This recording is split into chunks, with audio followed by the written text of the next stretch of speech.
Hi everyone, welcome back to the Stitches and Scribbles channel. My name is Erin and we're doing another podcast episode here for you guys today. I do have quite a few items to show you, even though it felt like when I was setting up for this podcast that I hadn't really gotten very much done in the last week. But then when I actually kind of looked at all the projects and the stuff that I've done, it was more than I thought. Part of this is because I keep my project baskets in different areas of the house depending on what I'm working on. So I have one project that I work on while I'm reading upstairs in our living room. I have another project that is exclusively my TV project, so it stays in the basement but not in my office. And then I have other projects that are usually in the office but sometimes will travel with me if I'm working on them elsewhere. So I kind of had to run around the house and collect all of my projects to bring them all here so that I could show you what I've been working on. So I wanted to start off with a little bit of a haul. As you might know from the last episode, I've been very interested in knitting socks the last week or so. I had a pair of socks that I was working on that I started a really long time ago, and I worked on them more this week, but I'm kind of realizing as I go that there are some tools that I would like to have in my arsenal in order to continue making socks. One of the things that I wanted to invest in was an identical pair of needles so that I could knit socks in tandem. So I decided to go with the ChowGoo red lace needles. These I think are the most highly recommended one, at least that I've seen through watching other people's YouTube videos. A lot of people really like them. These are the premium stainless steel red lace. Product features, it says made of surgical grade stainless steel, precisely matched tips and joints, flexible multi-strand nylon coated memory free steel cable, permanently laser marked needle size. I do really appreciate that because I've had my needle size rub off on some of my other needles. And ergonomically designed to ease hand fatigue, which I'm not sure what part of this design causes that, but I trust them. I do have one other pair of red lace needles, but it's in a much bigger size. I think it might even be like a 10 millimeter. I have these ones. Oh, 6.5 millimeter, it's size 10.5.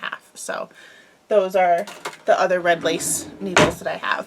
So I was excited to try them for socks. I thought that I needed two because of knitting them in tandem, but I realized the size I got is actually long enough that I think I could knit two at a time on the same set of needles, but that seems like an adventure to try at a later date. That seems like a step that maybe I'm not quite ready for yet. The other thing that I got, just because I wanted to have some more metal needles with a steel cable, and I'm reading this off my screen so I say it correctly, is the Knit Pal 47-inch Magic Loop Sock Circular Knitting Needles. I will link these as well as the ChowGoo ones in the description of this video so that you can purchase them if you want. And this was the set of 6 small sizes, so it was size 0, 1, 1.5, 2, 3, and 4, which respectively are 2.2, 2.25, 2.5, 2.75, 3.25, and 3.5 millimeters. Although, I guess I can see some size difference. At first glance in the package, they look like they're all the same size, which was something someone complained about in an Amazon review, but most of the reviews said that they really liked these needles. We're going to take them out of the bag. Sorry for the crinkle sounds. Okay, so fresh out of the bag, this is what they look like. So pretty long cables. I'm going to pull out the smallest one. Overall, these feel pretty similar to the red lace ones I already have. I would say they're not quite as memory free, just looking at how they kind of curve and twist from being in the package. But I like the needles. They're definitely metal, but they're very lightweight, which makes me think that they're just metal coated and maybe there's something else on the inside. but the transition between the needle and the cable is really smooth. It also has a slight bend to it. I'll hold it up close so that maybe you can see, which I've seen on a couple of knitting needle brands now, but not all of them. So I'm curious what that is supposed to do. But I'm excited to try these out. These also, these ones I intentionally got super long, thinking that eventually I could use them for both 2 at a time socks and for knitting like sweaters or other items. But then the ChowGoo ones I got ended up being the same length. So that was kind of a fail on my part, but I still ended up with 2 really nice pairs of ChowGoos. So I don't really mind that much. I've seen a lot of podcasters talking about how important it is to really invest in your tools when you are knitting or crocheting, and that's something that I at first did not subscribe to. I thought that the needles that I had, the like really cheap needles I had purchased off of Amazon, were like fine and I'd use them forever. They were wooden circular needles with plastic cording. They got stuck to everything. The cord had so much memory to it, which meant that like it kept its shape depending on how it was folded up or stored or squished in a bag. They were really terrible. I ended up like getting very upset at them and pitching all of them at the same time. They also started to splinter, so it was getting like caught on things mid-project. It was just a terrible situation. So I'm really glad that I'm starting to build a collection of higher quality tools, because it really does make a difference. I will say though that like, do what works for you. These are not a guaranteed fix for everybody. Do what makes you happy and what fits your budget. So just to pull them out, these are the red lace needles. And I can see like maybe a tiny bit of memory, but they have been folded up in that package for a while. I really like these.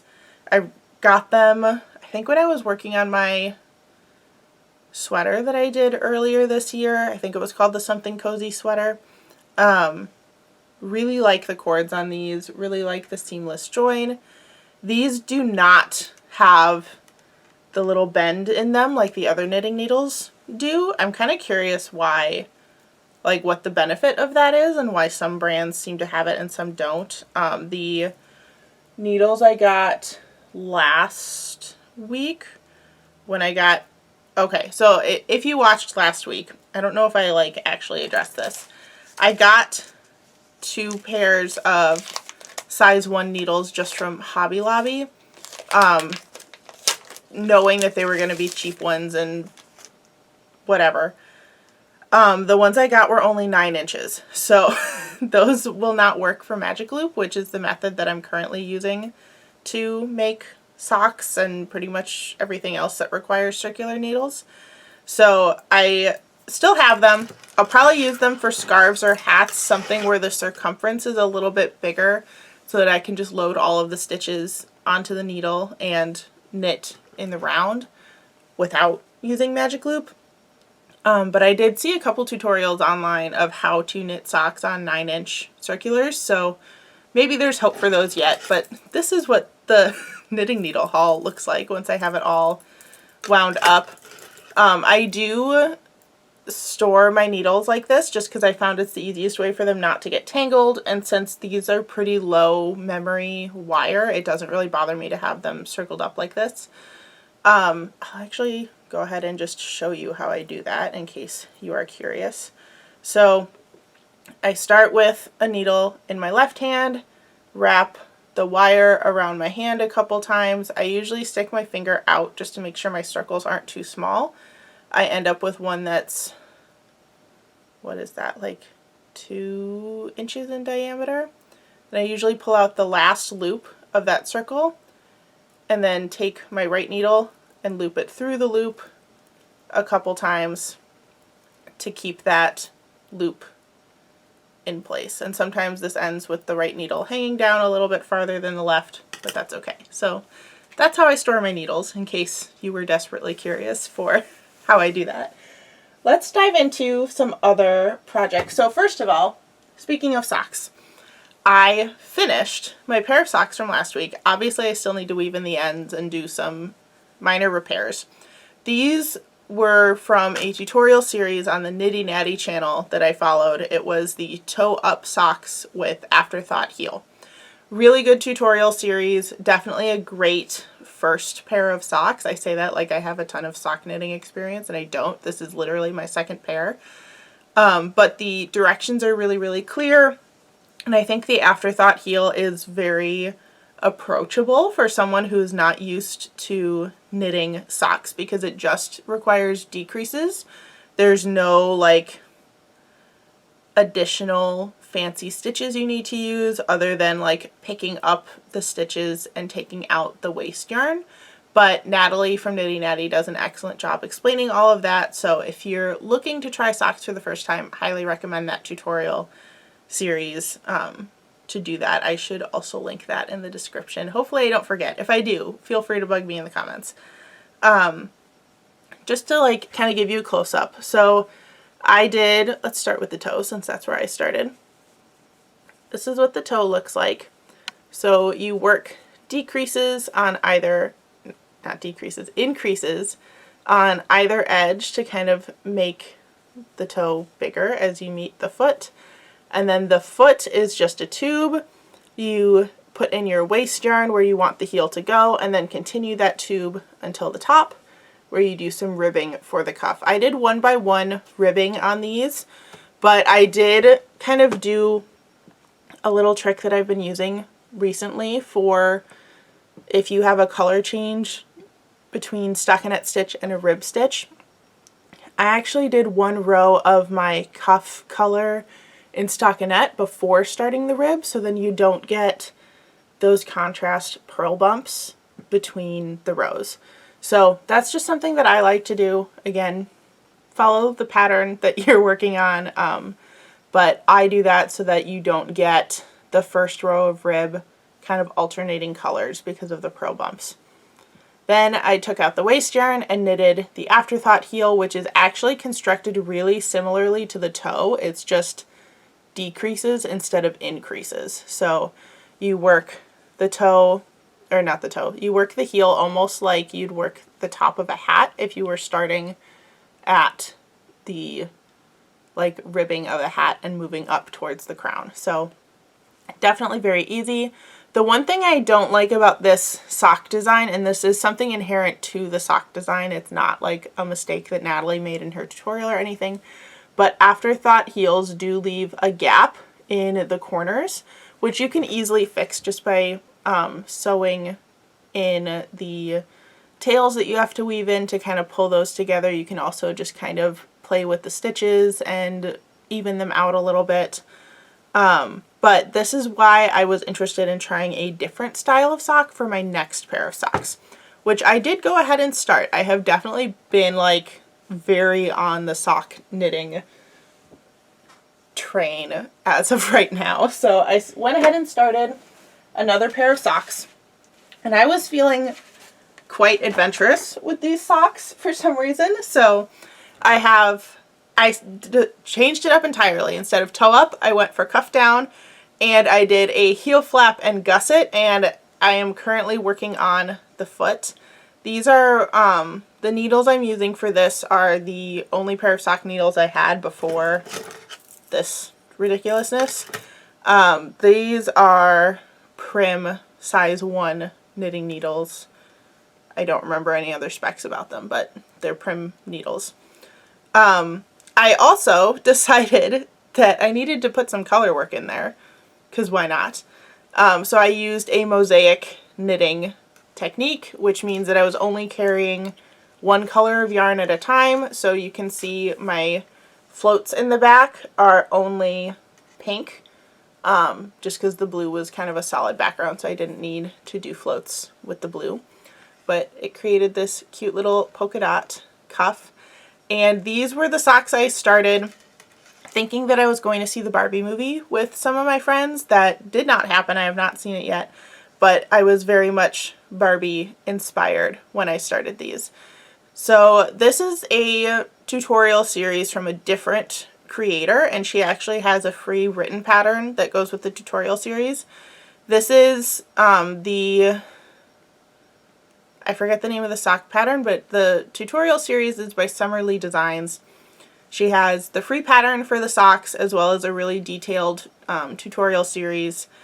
I did not have trouble at all working the heel, which is one of the things that new sock knitters are really scared of. Her directions were so clear, and it definitely introduced some new to me techniques. Like, I've never done short rows before. I think that's the technique that I was doing to do the heel turn.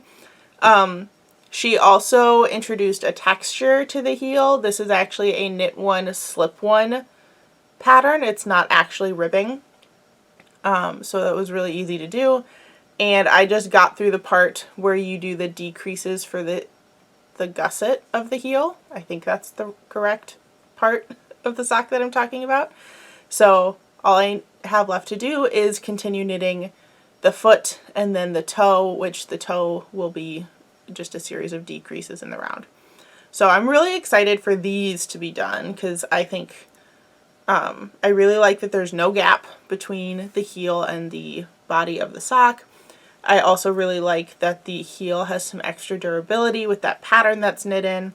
I also like that I can do these all in one piece instead of knitting the whole thing and then having to go back and do the afterthought heel, which I know that that's the point of an afterthought heel, and I don't think I would never do an afterthought heel again. I can see kind of the benefits of it, but I like this design so much better so far. I also really like how this yarn is working up in these socks, and the pink is actually the same one that I used for my previous pair of socks for the toe, heel, and cuff. I'm using it again for these, and the blue is the same yarn in a different color. Both of these were from Hobby Lobby. They are discontinued. It was the Color Idol yarn in Frosted Mint and Neon Watermelon.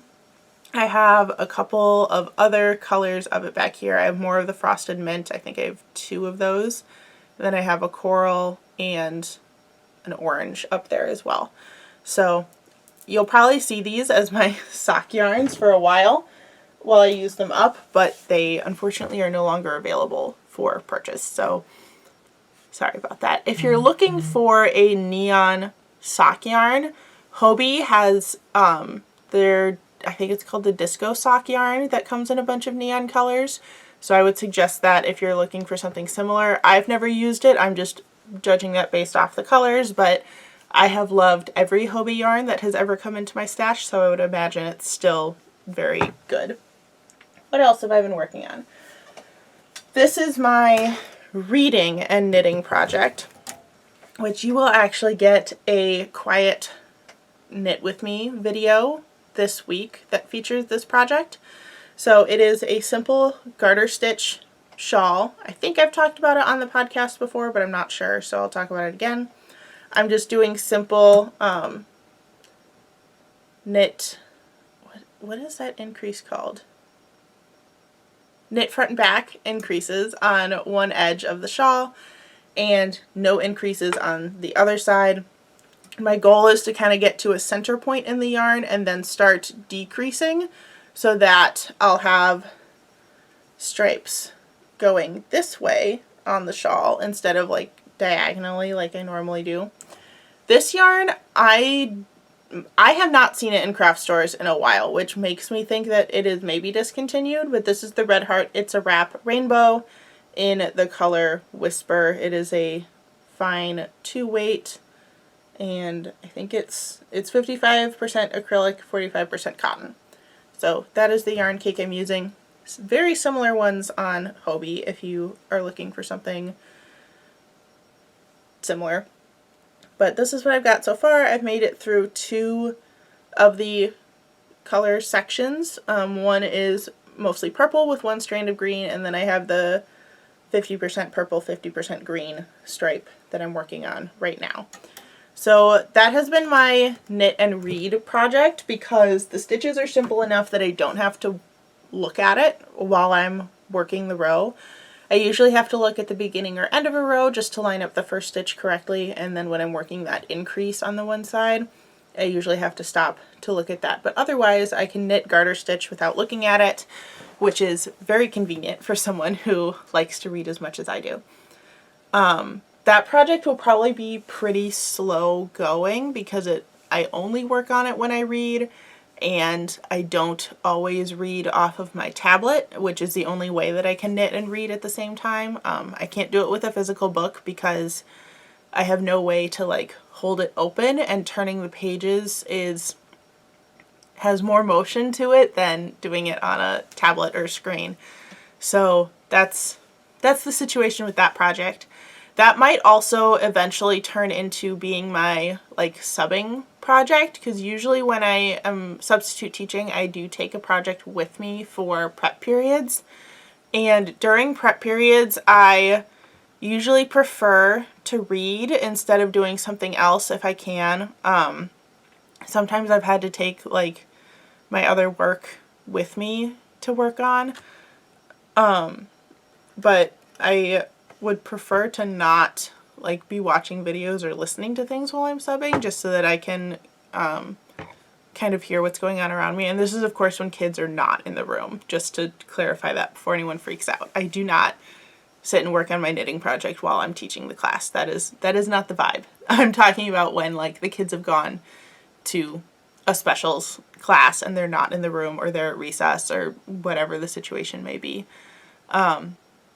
Just because sometimes during those time periods there's really nothing for me to do. It depends on the grade level though. Usually if I'm with little kids, I'm like stuffing their take-home folders, or like checking the next part of the lesson to make sure I understand what they're supposed to do. But for the big kids, like I'm a little bit more familiar with the subject area. They're a little bit more independent. There are some teachers who only leave independent work for subs with the bigger kids. So I've definitely had sub days where all I have to do is like get them started on their activity, and then I'm kind of just floating around making sure that they're doing what they're supposed to do. It's pretty easy. So anyway, projects like that might also overlap into being my sub projects once the school year starts back up again. The next project I'm working on will actually end up being a pattern preview, a tutorial, and a written pattern coming to Etsy. So I've been working on a water bottle bag pattern actually for several years now. There have been quite a few variations of it. I originally was making it for Renaissance fairs for myself and for my husband so that we had a way to carry a water bottle with us. But I am now finalizing all of the variations of the pattern that I've used so that it's available to you.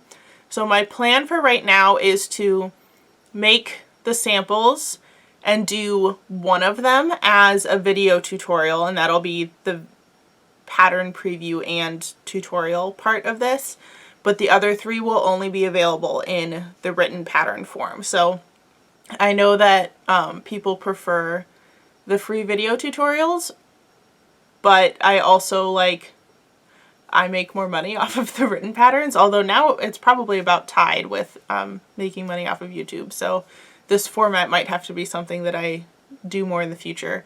But this way I figure you get the best of both. If you really want just the free version, you'll still get a video tutorial from it. But if you want to have more variation, or if you're making a lot of the same item and are making it multiple times, you can pay a couple dollars to get the other variations of it. So I am working on one of the variations that will be pattern only right now. This is the linen stitch version. You can see I'm maybe a third of the way through the height of the bag. I did already complete the base. So that one is currently in progress. I'll probably finish it today, maybe even at my craft fair. And then this is the other variation that is already completed. So this is the mesh stitch version. This will also be pattern only. The one in the tutorial will be the double crochet version, which is the easiest one, but also if you're an experienced crocheter, you'll probably be able to figure out the other variations from the double crochet video. So that will be coming up at the end of the month. I actually have pre-filmed all of my Friday videos for August except for that one, and hopefully that one will be done this week. So I'm feeling really good about August. And I actually will still be filming more during August because I have more Ren Fair content to film for you guys for my upcoming Renaissance Fair trips. Those are both happening in August, so all very exciting things. Other projects, what else have I been working on? Oh, this one. So this has been my TV project for the last few days. I think I got the yarn last week, so not too long. But this is very large. This is a prayer shawl that I'm working on for my friend who is going through some stuff right now. So I started with some slip stitch through the back loop ribbing and then went on to linen stitch. And my plan is to finish off with the other slip stitch border and then make some pockets for this. So very large project, but it's actually almost done. Just because it's a very simple kind of meditative stitch to work on. I really like linen stitch. That's probably one of my favorite stitches if you've been around on this channel for a while to crochet. I've used it in some of my other patterns.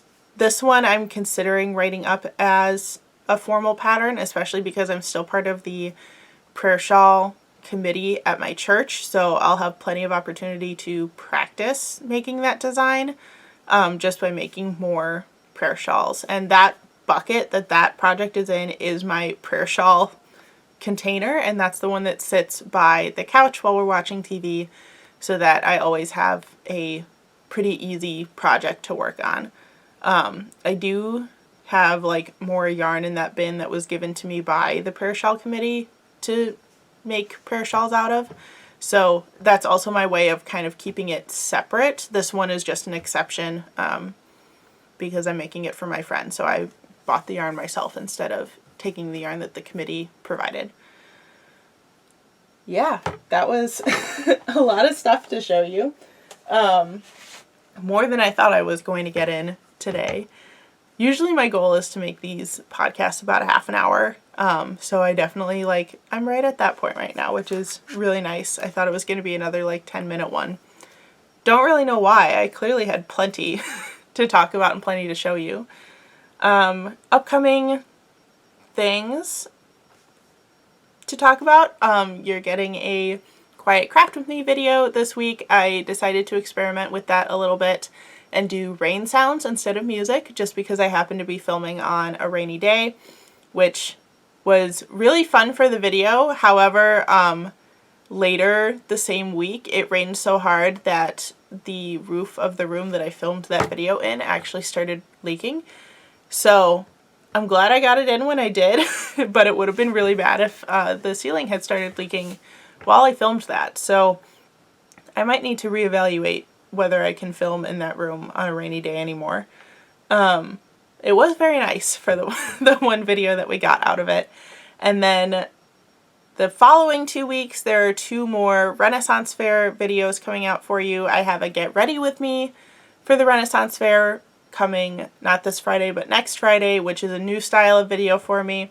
I hope you like it. It's going to give more details about the costume that I used for my first Ren Fair visit, as well as some last minute DIYs that I did to add the finishing touches on that project. And then I have another One Day Makes Renaissance Fair video coming the week after that for my new costume that I'm working on. I also now have realized I will need a third costume for the Renaissance Fair, and I'm debating a couple of different ideas. So if you have any suggestions for me, leave them in the comments below. I'd love to hear what you think I should dress up as, whether it's this year or in the future. I was originally thinking I would just wear my pirate costume, but I realized I'm probably going to be a pirate for Halloween. So maybe I want to do something different. It definitely would be easier to just be a pirate, but I think maybe I don't want it to be easy and I want to do more projects for it. So let me know what you think down in the comments below if you feel so inclined. That's going to be it for today's podcast. Thank you so much for watching. If you're interested in following me on other social media, that information will be in the description box below, as well as some of the links that I talked about for this video. And if you feel like it, I would love it if you left a like, a comment, and subscribe to my channel. All of those things really help get my videos out to more people, and that really helps me out on my end as well. Thanks again for watching, and I'll see you in the next one. Bye, everyone.